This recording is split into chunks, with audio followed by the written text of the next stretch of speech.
Hello internet friends. So the lighting in here is absolutely terrible because I'm recording pretty late at night. I'm supposed to go pick up my daughter in like an hour or so. But I want to make a quick video, maybe not so quick because we're tasting like 7 things, but a quickish video for 2 things. First of all, I kind of bluffed a little bit in a previous video I did on Cooley. So while I was talking about their Kilbeggan blended whiskey, I said somewhere that for the same money, in the low 20s, you could start buying single malts, and you should really be buying those instead of, your Kilbeggan blended whiskey. Because I was aware of some stuff, available in malt whiskeys right around that sort of same price range. And it's no age statement, 40%, but still, you buy them all, right? Here's the thing. I was kind of talking out of my butt a little bit because I've never actually sat down and, tried those very low budget entry level malts to see what they're like. So I figured this would be the time. Let's do some entry level malt whiskey, but also an entry level pot still. I found this guy. We're going to talk about this in a bit, and put them up against some blends, kind of in the same price range. Going from 20-ish bucks or even below with the little Dewars White label up to 30 or even above with the black label here. And try them all, give them some quick reviews, and kind of see what's what. The audience for whom this might be useful being, quite varied, but frankly, I feel like I haven't been talking much to my Gen Z audience. I know y'all are out there. I know you may be annoyed with the number of $50 plus reviews I've been putting out recently, and you're on a little bit more of a budget than that. So come on in. This is your show. If you're the kids who did everything you needed to do, graduated on time, straight into the brick wall of the COVID-19 economy, which in itself is an extension of the recession we've been in basically since 2008, which has never really been fixed. And if you were kind of the sort of person who, after a long day of doing your boss's job because they, are too old to bother to learn how the cloud works, that kind of thing, and you just want to go home and relax with a bottle of something nice, I understand that. And I understand that, maybe you can't lay down as much cash as you might want, and at the same time you don't want to spend drink nothing but Ray and Nephew Overproof, which is the best value out there. So today's going to be whiskeys. It's going to be Scotch Irish whiskeys, blends versus malts and pot still whiskeys. So what have I got myself here? We're going to go up in price. Let me pour these. So I got some Dewars White label, old classic. I did not like this at all the last time I tried it, maybe a decade ago. We have some Tullamore Dew, which is going to be the first Irish option. We've got our malt entry, Glen Moray Elgin Classic. I bought a full bottle of this. The others were samples.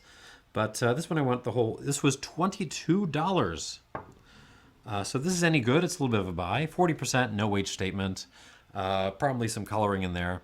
But if it's good, I mean, that's $22 for a real malt whiskey. That looks good on paper. We have got Jameson. Jameson. This is actually more expensive than the entry level malt. So here's our second Irish whiskey. I did look for age-stated Irish blends in my miniatures, but I didn't find any. So the rest of these are going to be, the rest of the blends are scotches. We've got some Chivas Regal. This was, a full bottle of this would be $26. 12-year-old. Your uncle's favorite. And then we've got this something I sort of spotted at the bottom of the Irish whiskey shelf, getting absolutely no notice whatsoever. The Busker. There's a whole series of these. They have a blend, they have a malt, and they have a single pot still. The malt and the single pot still are both priced around $30. I got this for around $26. Now, I don't need to tell you if, given the prices on, the Powers Pot Still, Redbreast, even though this is sourced and is, a little bit flashy packaging-wise, I do like the screw top, though. That's kind of cool. If this is good, again, it's absolutely a buy, because $30 for real pot still whiskey is a hell of a thing. There's one more detail about this, which is kind of the thing that put me over the edge. This is not bottled at 40% like everything else on the table. This is bottled at 44.3%. So 88, almost 89 proof, which is very nice to see in Scotch Irish whiskey in this kind of price range. And lastly, we got an old favorite. We have Johnnie Walker Black Label. One, I believe, still the best-selling Scotch whiskey in the world, although someone correct me on that. All right. So let's go through these. We're not going to do it second time through because most of these are at 40% and they just don't need water added to them. But we're going to go through these, give a quick review and a score. At the end, we'll pick which are the ones worth buying for the price that are being. Okay, so the first is Dewars White Label. I remember not liking this at all, but I think it's $17 or $18. No age statement. All right, let's see what we got on this. Okay, so it's not a bad nose at all. So what I'm getting really is sort of sour on this Dewars White Label. It's really sour orange. It's like sour orange and tangerine. Okay, there is a little bit of like like raw ethanol notes, a little bit of vodka coming through. But it's covered over nicely by the sort of orange peel, sort of soury, citrusy notes. Some tea leaves in here. It actually reminds me a little bit of tomatin, weirdly enough. A little honey, sort of vaguish honey, like let's go with that, vague honey. A little hint of like pear mixed in with the orange. Not bad, not bad at all, especially for like $18. But I mean, it's on the it's on the palate that these things tend to fall apart. So that's where I'm sort of worried. Here we go, on the palate with this Dewars White Label.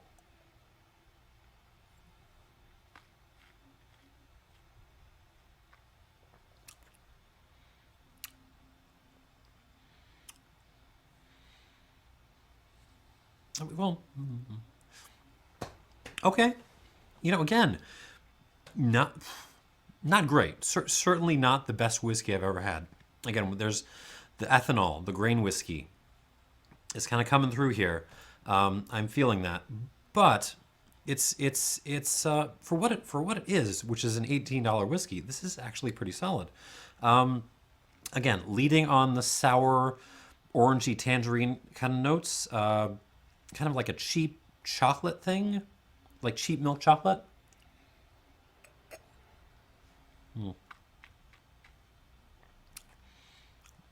Yeah, like a little like Hershey bar thing. Hint of tea, like actual stewed tea this time, not the tea leaves. There's that sort of grain whiskey kind of vodka note, messing with things a little. The honey, a little green apple.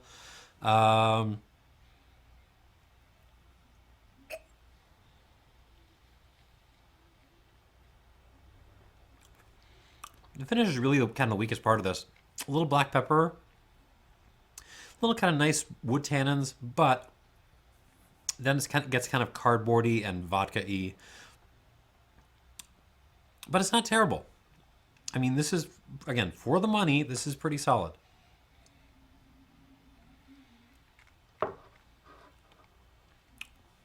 Okay, this is a good start. I'm impressed with the blend so far. This is a good start. I would give this like a 70. It's not going to get into the 80s, but let's say like a 76 plus. I like the orangey tomatininess. Let's say 76 plus. Well done, Scotland. Well done, Dewars. I do remember liking the 12-year-old, so but that was a couple of years ago too. So maybe if I head-to-head these two, the 12-year-old would actually climb up into those 80s, which would be great because we need more good, cheap Scotch whiskey. All right, Tullamore Dew, triple distilled Irish whiskey. This should be a little bit more expensive. It's actually tied in price with the Glen Moray Classic. This is $22 for a full bottle. All right, Tullamore Dew. From Middleton, obviously, same place as Jameson, same place as Redbreast. On the nose. Okay, just not as aromatically exciting at all as the Dewars. Which is, I mean, for something that costs, $4 more for the full bottle, that's not what I like to see. There's, there's some kind of vague whole wheat toast kind of thing, and you're gonna put a little bit of honey on top, and maybe like some not even banana peel. It's more like the little strings in a banana when you're eating it. Take a bunch of those strings, put them on top of your honey and your whole wheat toast. That's kind of what I'm getting, and a lot of ethanol. The vodka notes are actually more pronounced here because I think because it doesn't have that sort of orangey character to cover them over. Just a little bit of like freshly mowed grass, a little vanilla, like one vanilla bean. Yeah, the grain whiskey is dominating this pretty hard. Not my favorite nose. On the palate,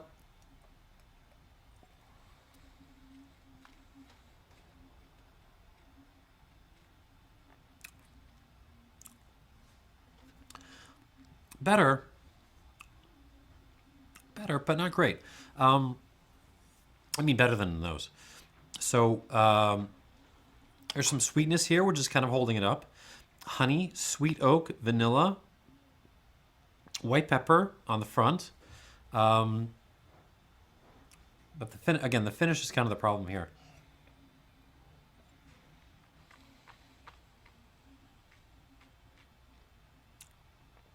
Ooh. Yeah, the front is kind of like mostly kind of vague graininess. A little bit of this sort of banana strings thing again. But in the finish, it just becomes really, really ethanol-y and really kind of cardboardy. It's not... this is kind of what I expect from blended whiskey, to be honest. It's a little bit sweet, but it's mostly kind of innocuous and dominated by those grain alcohol notes. So not terrible, just not as good as the Dewars, and certainly not great.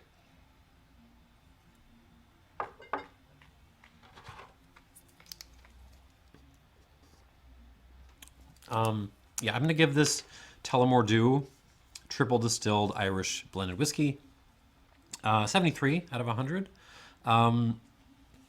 You could absolutely do worse with your money, but it's not my favorite thing. All right. So now it's time. We've kind of set the stage a little bit. Now let's see what our single malt Scotch whiskey can do. This is where did I write my notes?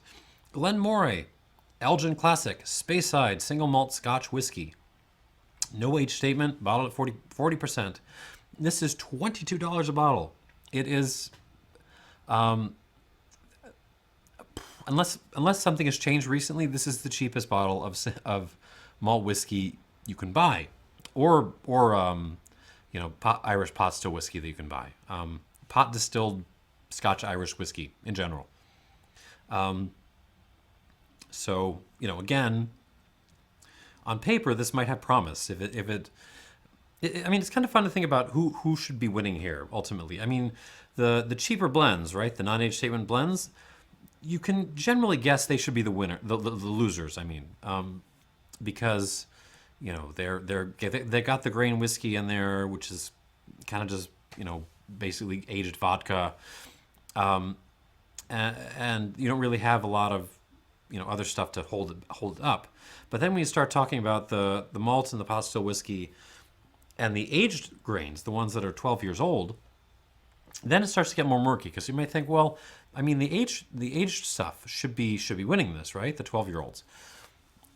But, I mean, they're still blends, right? So, but then so maybe the malt and the pot still whiskey, they have, they're gonna have more character because they've been through a pot still and stuff, right? And no grain whiskey. And people have been getting better at producing good younger whiskey, right? So maybe the extra character on these will kind of push them over the top. I don't know. This is why I'm doing this tasting. I don't know which of these are going to win. All right, moving on to the Glen Moray. See if it can. I mean, at this point, it just has to top the Dewars, right? On the nose. Ah, okay. So it's kind of a vague malt whiskey, but we are absolutely in malt whiskey land. I'm getting, a very malty, space-sidey nose. Cider apple, fresh flowers, honey again, but more defined, more like wildflower honey this time. There's some citrusy notes in this, like citrus pith, like kind of bitter citrus a little bit, or herbaceous citrus. White pepper again, even a little bit of fennel going on. This is actually there's the malty sweetness is kind of taking the lead along with some gentle notes from the oak. It's not really sort of overtly vanilla-y, but it's providing some nice sort of suggestions of woodiness. But in the background, on the sides, you can get those, herbaceous and citrusy note, which are kind of reminding you that that the space side has that additional side to it of sort of the sours, the bitters, the green. Yeah, kind of lightly herbaceous, a little vanilla latte coming in from the oak. Now that I'm sort of swirling it, it is actually the cleanest nose so far. Cleanest meaning the absence of grain alcohol, but also just. I don't know. That's the best word I can use. It smells clean. It smells. Yeah, I can't analyze that word any further. It's clean. All right, on the palate, this is where I'm worried, because again, bottled at 40%, young. This could very well fall apart on the palate.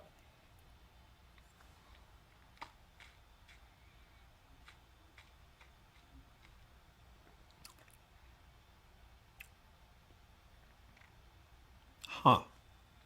Oh, that took on a turn I wasn't expecting. Oh, that's kind of fun. Okay, so first of all, let me say, definitely not the finest palate in the world, not at all. But I mean, it's on the palate where this really takes it. It has might be a hair bit better than these two on the nose, but it's really on the palate where you can tell. I mean, it's just got some more going on. Now, what surprises me is the sort of development on this, because it arrives. I mean, quite traditional space ID, lots of fruit, lots of honey, that kind of thing.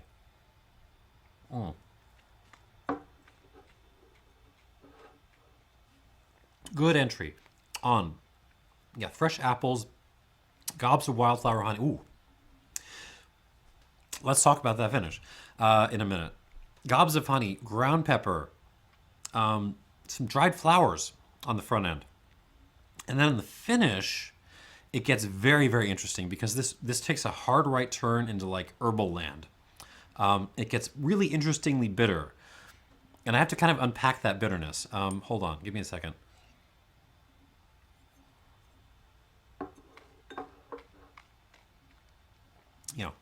Really sweet, nice, fruity front end. And then, yeah, orange pith. I'm chewing on the white stuff from oranges along with some like some like really drying herbs. Some parsley maybe, some fennel. This is that sort of third side of Speyside that I sometimes talk about. The side that can get very tea-driven, very herbaceous, very citric, that isn't just happy Speyside, sherry casks and you know, rainbow honeyed pears of joy. This is some this has a very interesting dry and herbaceous and kind of bitter finish. There's a little bit of cardboard creeping there from the 40%, I'm guessing, and from the caramel, kind of interfering with the bitterness and making it a little bit messy, but it's not ruining it by any means.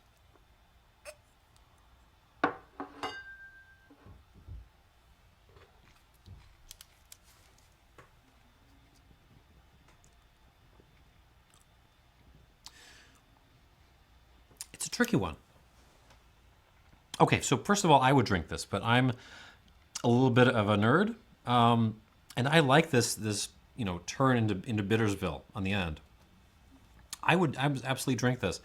The problem is like the target audience for someone buying a $22 bottle of malt whiskey is probably not going to want that. They're just going to want candy and smooth. And this is not really candy and smooth. This is, it's candy and smooth on the front end, and then it kind of like just decides, no, I'm going to go my own way, Buster.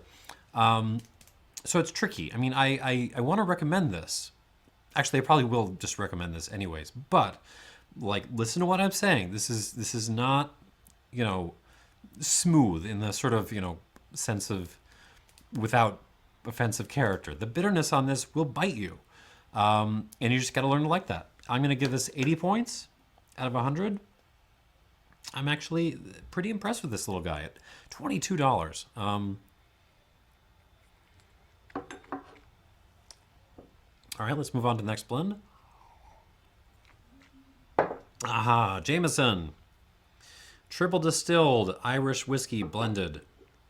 No age statement, but I mean, one of the most iconic bottles in spirits, period.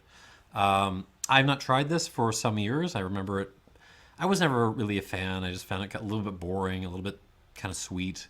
I mean, it took, ginger ale perfectly fine, I guess, but for my money, I was always going to go for Patties or Powers or something. But let's see. This is the one I found in the miniatures section. So we're the alternative to Tullamore Dew. So let's see what we got here. On the nose with Jameson triple distilled blended Irish whiskey. Ooh. Okay. Jesus.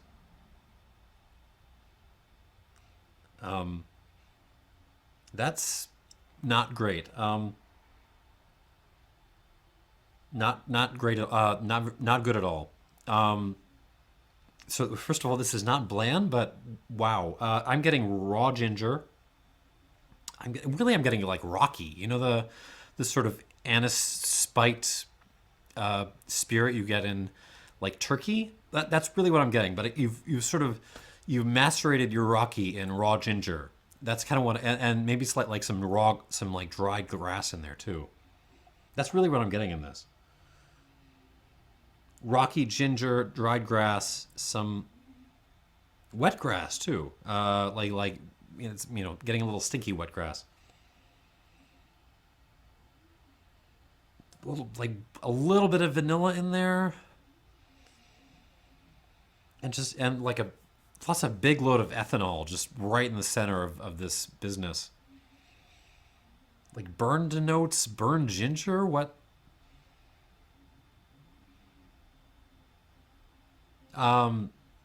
This is not a nice smell. This is not. I don't think there's anything wrong with this bottle. I really don't. I don't think my glass is tainted.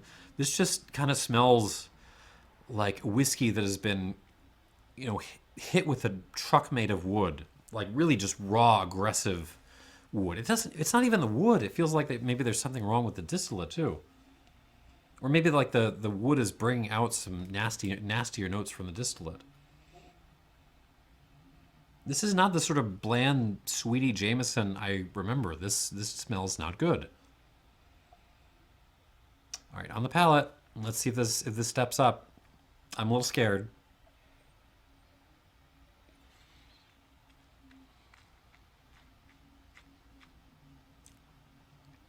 Oh. No, no, no. Oh God. Um, Reminds me of that old French movie. I forget the name, where the three guys are sitting around the table drinking something, and uh, the one guy starts crying. This is. I mean, this is a 40% alcohol blend, and it's brutal. Thin. Um, Jesus.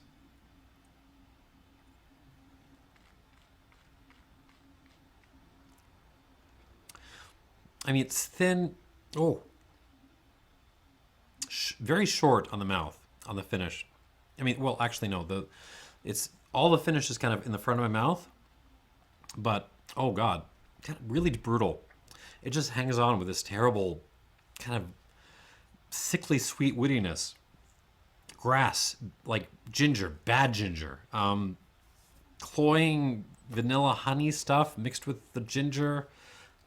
Cardboard, vodka everywhere. Um,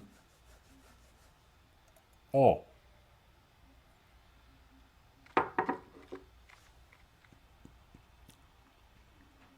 oh.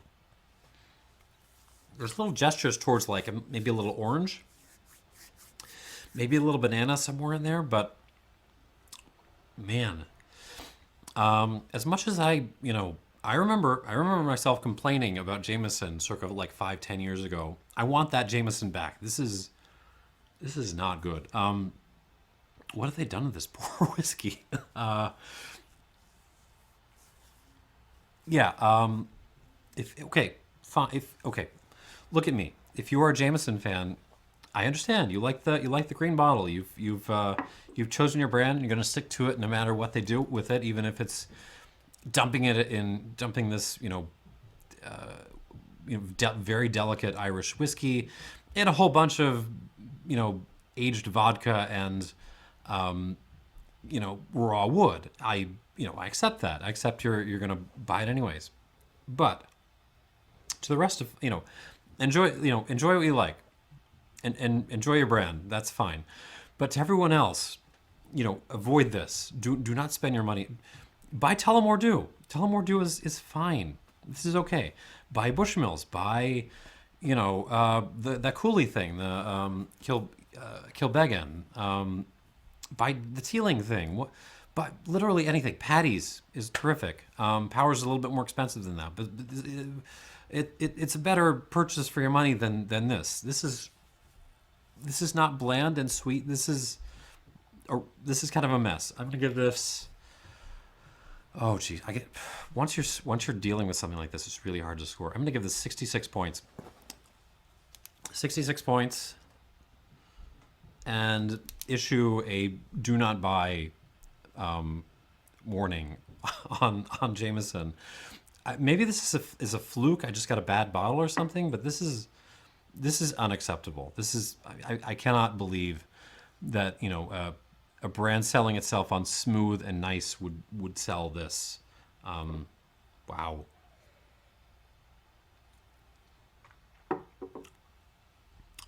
Yeah. Wow. Run away. Do not buy this. 66 points. Most of that because it is still identifiably a whiskey. All right. Moving on to the first age whiskey we have. Chivas Regal, 12-year-old. Your uncle's favorite. Okay. This is a blended Scotch whiskey again. On the nose.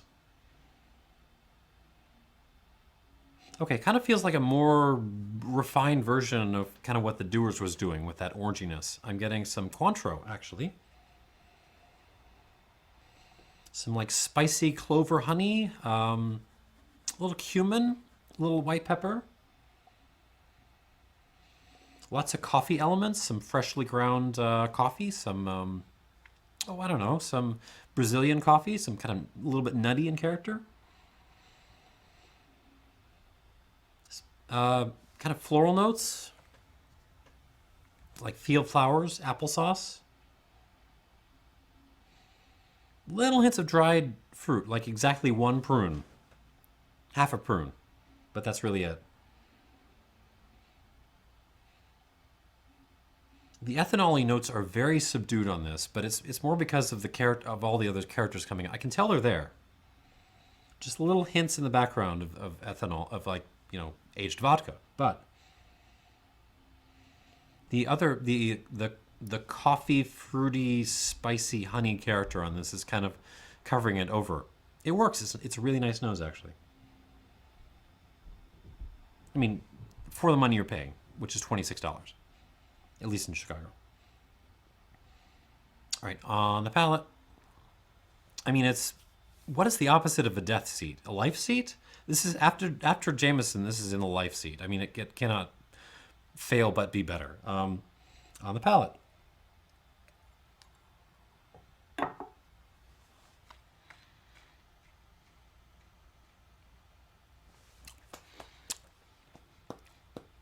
And we're back on track. We're back within the standard deviation. Miles better than the Jameson. Kick in the extra $2. Yeah, honey. Lots of different kinds of honeys. There's some citrus honey, some wildflower honey, even a little manuka creeping in there. Some orangey elements, but not like the sort of sour, brutal orange on the Dewars. This is more like orange candy.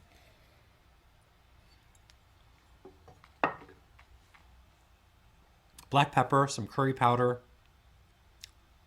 black tea, lots of vanilla, apple. Kind of a sour, like a sour cider apple. This may have a little bit more malt content than the previous ones.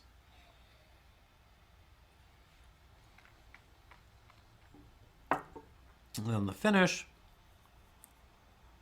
I mean, it's a very slow, kind of gentle transition in the finish. It's really not like a transition. It's really more like just a little adjustment in what's going on. But it just gets that hair bit a little more bitter and ashy. A little cardboard creeping in, a little vodka-y, but that's okay.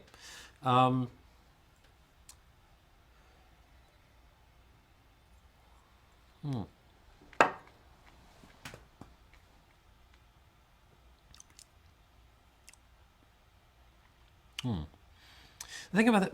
Okay, it's getting a little cloying now. What's interesting about this Chivas 12 is the more I drink of it, the less I like it. I mean, it has a really good initial presentation. It's like, oh, it has this cool spiciness, this cool fruitiness. It's very smooth, if you like. Even there's a little hint of peat way in the back there. One more time.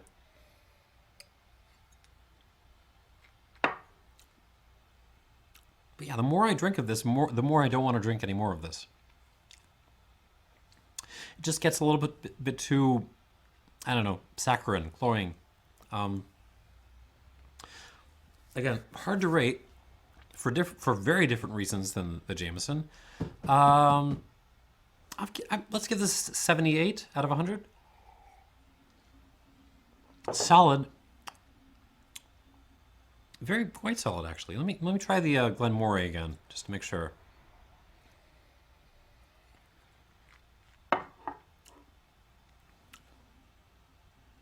Yeah, definitely. Absolutely nothing wrong with the Chivas Regal 12, but I mean, if it's me, let me back up. If it's me, and I'm a little bit of a nerd, and I like a little bit of a bitter finish. If it's me, I'm saving my $4 and I'm going for the Glen Moray. For your uncle and for other sane people who do not enjoy that sort of herbaceous bitter action, like they would go for the Chivas. So anyway, 78 points out of 100.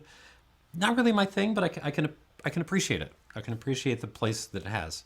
And miles better than the Jameson. Just pay the extra $2, or honestly buy anything else.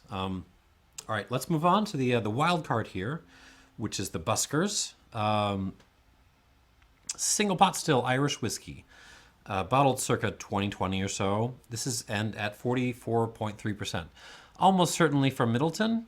I'm very curious about this. How can they be selling, basically Jameson Powers kind of stock Irish pot still whiskey for, you know, $30 and under? I mean, that is a little bit of an economic achievement. So, I am very curious about this. Let's see what we got.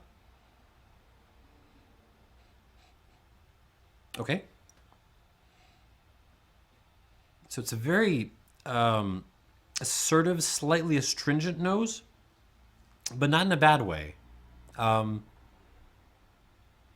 some strong elements going on here, but they're kind of balancing off each other reasonably well. I'm getting some lemon zest.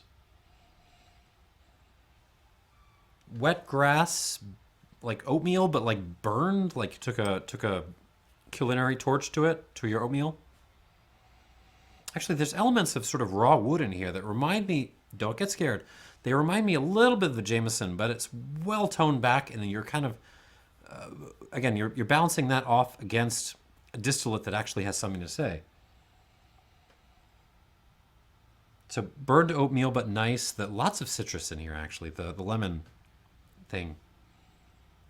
Little bergamot, no, not bergamot. It's more like just straight orange zest. A little ginger candy, like candy ginger, I guess would be the thing. Darjeeling tea, a lot of Darjeeling tea. Honey, but it's more like sour honey this time. It's like a forest, like German forest honey. Sour apple, a little creme brulee, and actually a little spritz of lime in here too. I mean, for the price, this is an impressive nose. There's a lot going on. I mean, it feels like they've taken a very, very, very young distillate. I mean, this, by law, this has to be 3 years old, as I recall. Ireland is the same as Scotland, right? Correct me down in the comments if I'm wrong. I don't think it's anywhere, significantly beyond that. I would believe this is majority 3-year-old whiskey. But so they've absolutely hammered a ton of active oak into this, and normally that's a bad recipe. But it kind of works in this like the force of the oak is meeting the immovable object that is the distillate here, and they're just kind of getting along. It's a very dynamic whiskey. It's a very, it's not going to hold your hand. Again, it kind of reminds me of the more difficult parts of the Glen Moray, but I'm enjoying it. On the palate,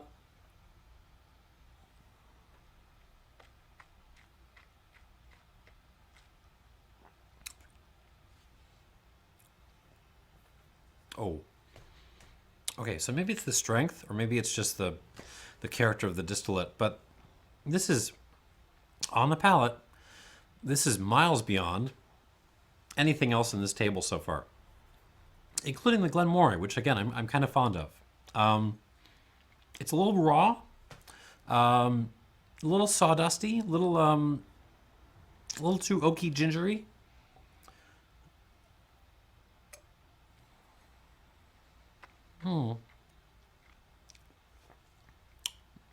But then you got this lovely grainy character. Muesli, forest honey again, lemon pith, lemon zest, Earl Grey tea, that kind of burnt toast note, which I was getting on the Tullamore Dew, right? That's back, and it works. You've sort of smothered your burned toast in tea and lemon, and it works.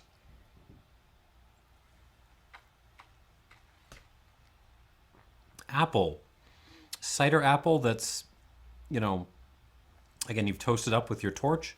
Lots of vanilla, creme brulee, lots of active, kind of slightly brutal oak on this. But again, it kind of works.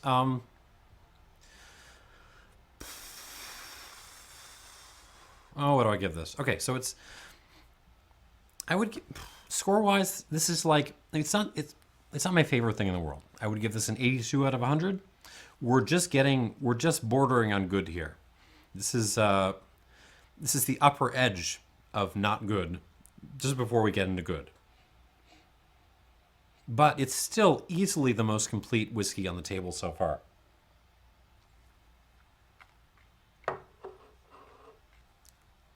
It's young.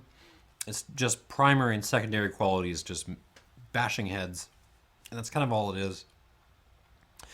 But it works, and the proof is absolutely helping a lot here. Well done, Buskers. I mean, they've absolutely taken some shortcuts to be able to put this out at the price point it's at, but the shortcuts have worked. Nice. I'm kind of into this. This is something I may start using as a nightcap. All right, moving on to our last offering, which is the Johnnie Walker Black Label. I couldn't find the red label. They were out for some reason. But we're going to do Black Label, 12 years old. One of the most iconic whiskeys in the world. This one was probably bottled 2020, 2019 maybe. 40% alcohol by volume, featuring every single whiskey in the Diageo portfolio. All right, here we go. On the nose.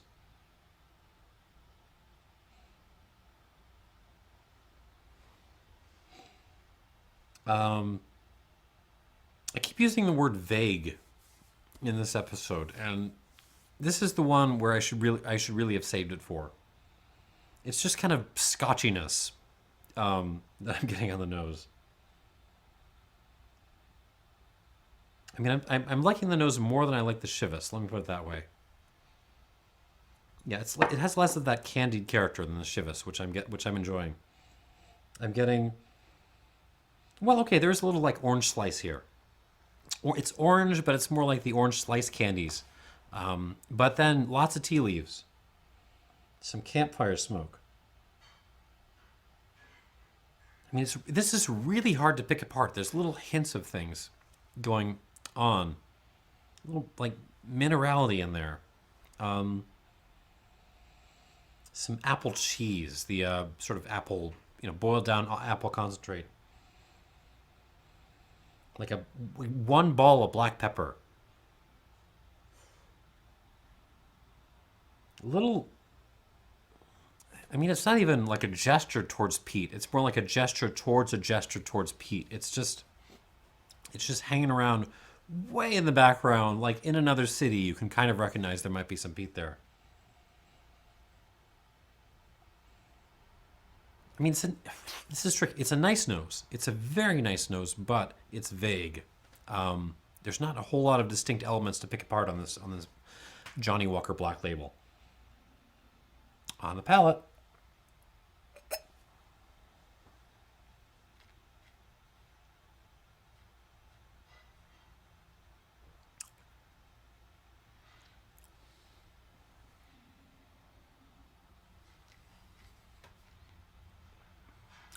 Ooh.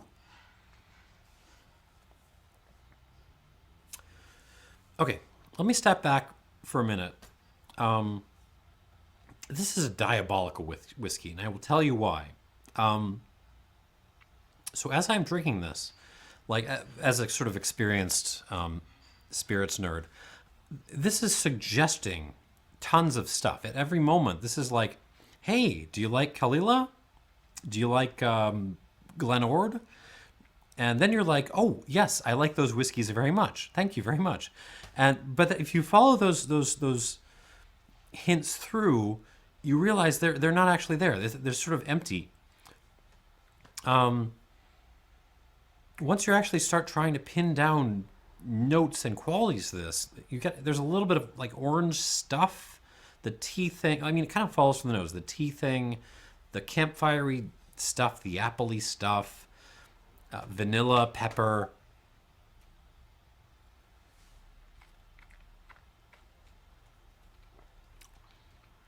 Hint of peat on the back end. Hint of like minerally peat. And you think there's more to it, but there really isn't. That's kind of it. It's good, clean finish. I'm the high feels like a higher malt content. I'm not getting sort of any sort of harsh ethanol-y notes. Maybe it's just the extra aging that's got.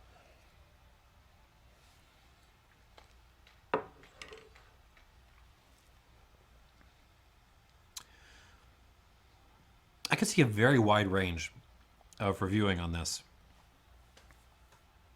Because the people who kind of pick up on those hints of other stuff and kind of are really happy about them. Oh, I love Kalila. I could see them scoring this in the 80s reasonably. I don't, but I don't totally agree with that. But at the same time, that hinting, the seduction, the kind of nods towards you that this is good Scotch whiskey. That is sort of itself a positive character of this. It's kind of entertaining. So how do you score something like this? I would give it like a 79. It's maybe edging up into 80, but no,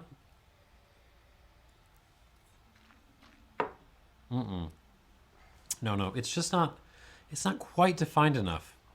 It's just not quite enough there. I'm gonna go 79 on this. 79 points out of 100. Reasonably good, but again, for my money, what are the winners here? Okay, so we got a Dewars at what, 76? 76 plus, I'm sorry. Tullamore Dew 74, the Glen Moray at 80, the Jameson, God almighty, the Jameson is at 66.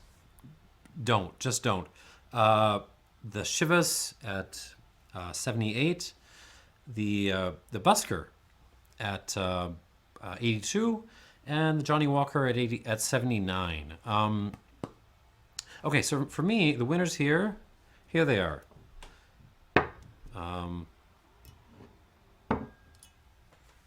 That's it. I mean the Dewars. I was expecting not to like this at all. Hold on, let me try this again just to make sure I'm not out of my mind.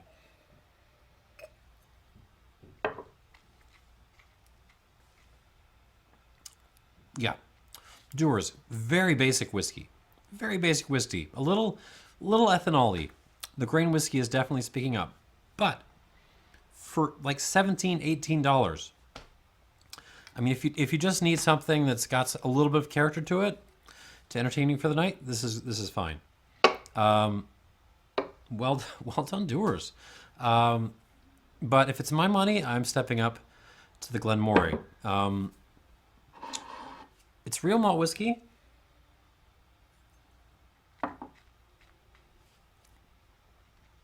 Yeah, tons of character. It does have that sort of fun turn on the finish. Not something I would recommend to, people looking to. I don't know what are normal drinkers like. This is not something I would recommend for Grandpa. He's not going to like this. He's going to want his bottle of Glenfiddich 12. But for adventurous drinkers who are just trying to, have something on hand for nights where they can't spend a whole lot of money. Again, Gen Z crowd, come on in. This might be your jam. Yeah, this is a little bit of a value. I like this Glen Moray. Nice. Let's wedge that back in there. But, the winner in quality, if not necessarily, value-wise, it's up there too. But, the winner on points is the Busker. I'm very impressed with this little guy.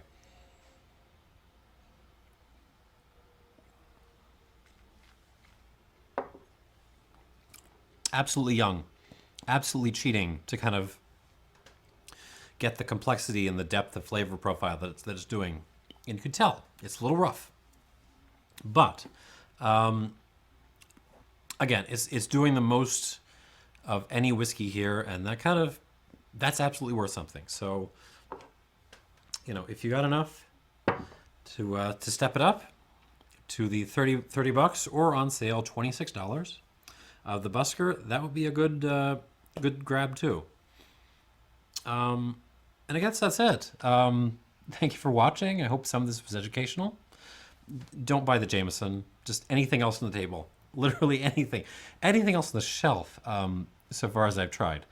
Um, wow. Wow. That's all I got. Thanks for watching. Hope some of this was educational, and cheers.